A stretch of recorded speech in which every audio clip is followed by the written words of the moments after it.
चीन जो 12 किलोमीटर अंदर घुस गया है, आप क्या कहना चाहते हैं? हमने एक के बाद बोला था, हमने कहा था कि सिर्फ एक काम कर दें सरकार, राजभर रेजिमेंट बना करके AK-56 दे दे, उसी चीन को 25 किलोमीटर घुरेस के चले आएंगे।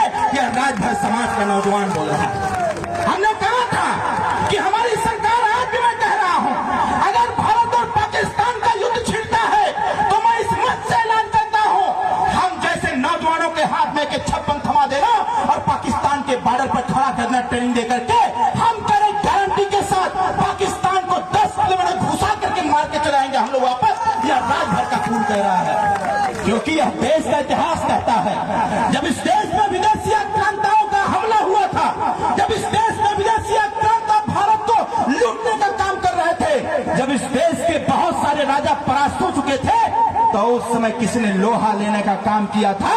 तो बहराइच के नरेश, श्रावस्ती के नरेश, चक्रवर्ती सम्राट राष्ट्रवीर राजभर महाराजा सुहेलदेव राजभर ने लड़ाई लिया और लेकर के पूरी दुनिया को संदेश दिया, जब तक इस धरती पर नागवंशी राजभर समाज का शासन रहेगा, कोई विदेशी आक्रांता भारत में प्रवेश नहीं कर सकता है। साथियों, इस प्रकार का युद्ध लड़ने का काम किया गया। तो आज की जो स्थिति है, उस स्थिति में हमने कहा है इस बात को, और बड़े गंभीरता से कह रहा हूं, राजभर रेजिमेंट बना दीजिए और खड़ा कर दीजिए सीमा पर।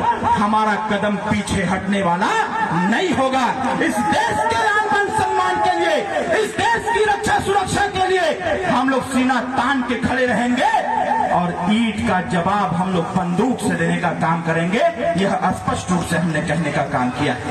अगर इधर 3-4 दिन में मुलाकात हो गई माननीय गृह मंत्री जी से, तो अनुरोध करूंगा, और हमको जितने लोग सुन रहे हैं हमारे नौजवान भाई, तैयार रहना, अगर अनुमति मिलता है तो तैयार रहना, राजभर रेजिमेंट बनवाएंगे और बनवा करके साथियों सीमा पर चलने का काम किया जाएगा।